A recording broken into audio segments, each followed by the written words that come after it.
ಹುಡುಗಿಯಾಗಿ ನಾನು ಯಾಕೆ ಹುಟ್ಟಿದೆ, ಈ ಹುಡುಗಿರ್ ಜೀವನವೇ ಇಷ್ಟು, ಹುಡುಗಿಯಾಗಿ ಹುಟ್ಟದೆ ಇದ್ರೆ ಚೆನ್ನಾಗಿರ್ತಿತ್ತು ಅನ್ನೋ ಹುಡುಗಿಯರಿಗೆ ಈ ಒಂದು ಕಥೆನ ಶೇರ್ ಮಾಡಿ.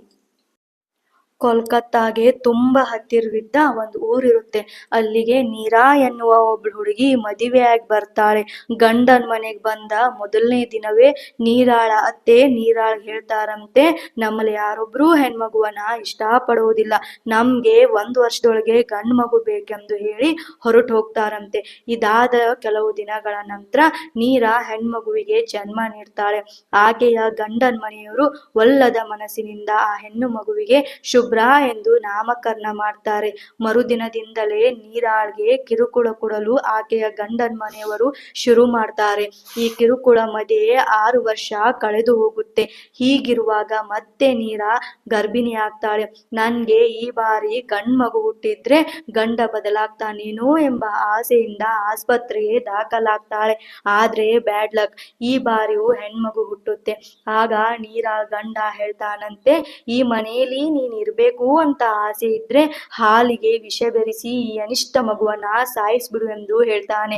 ಇವನ ಕಿರುಕುಳ ತಡೆಯಲಾಗದೆ ನೀರಾ ಮಕ್ಕಳನ್ನ ಕರೆದುಕೊಂಡು ಮನೆ ಬಿಟ್ಟು ಹೊರಡ್ತಾಳಂತೆ. ನೀರಾ ಒಂದಿಷ್ಟು ದಿನ ತವರ್ ಮನೆಯಲ್ಲಿ ಇರ್ತಾಳೆ. ತಮ್ಮನ ಸಂಬಳ ಸಾಕಾಗುವುದಿಲ್ಲ ಎನಿಸಿದಾಗ ನೀರಾ ಬಾಡಿಗೆ ಮನೆ ಮಾಡ್ತಾಳೆ. ಮುಂಬೈನ ತಾಜ್ ಕೋಲಾಬ್ ಹೋಟೆಲ್ನಲ್ಲಿ ಕೇವಲ 3,000 ಸಂಬಳದ ನೌಕರಿ ಮಾಡ್ತಾಳೆ. ತನ್ನ ಮಕ್ಕಳನ್ನ ತುಂಬಾ ಕಷ್ಟಪಟ್ಟು ಚೆನ್ನಾಗಿ ಓದಿಸ್ತಾಳಂತೆ. ಇದಾಗಿ ಕೆಲವೇ ದಿನಗಳಲ್ಲಿ ಗೋವಾದ ಹೋಟೆಲ್ ಒಂದರಲ್ಲಿ 6,000 ಸಂಬಳದ ನೌಕರಿಗೆ ಕರೆ ಬರುತ್ತೆ. ಮುಂಬೈನ ಸಂಬಳಕ್ಕಿಂತ ಜಾಸ್ತಿ ಇದೆ ಎಂದು ತಿಳಿದು ಮಕ್ಕಳನ್ನ ತವರು ಮನೆಯಲ್ಲಿ ಬಿಟ್ಟು ಹೊರಟು ಹೋಗ್ತಾಳಂತೆ. ಗೋವಾ ಹೋಟೆಲ್ನಲ್ಲಿ ಶ್ರಮಪಟ್ಟು ಕೆಲಸ ಮಾಡ್ತಾಳಂತೆ. ಪುಣೆಯಲ್ಲಿ ಒಂದು ಪುಟ್ಟ ಮನೆ ಖರೀದಿ ಮಾಡ್ತಾಳೆ. ಆಗ ಹಿರಿಯ ಮಗಳು ಶುಭ್ರ ಕಾಲೇಜು ಮುಗಿಸಿ ದೊಡ್ಡ ಸಂಬಳದ ನೌಕರಿ ಸಿಕ್ಕಿರುತ್ತೆ. ಅದೇ ವೇಳೆಗೆ ಚಿಕ್ಕ ಮಗಳು ಮಾಡೆಲ್ ಆಗಿ ಮಿಂಚ್ತಾಳೆ, ಡ್ಯಾನ್ಸರ್ ಆಗಿ ಮೆರಿತಾಳೆ.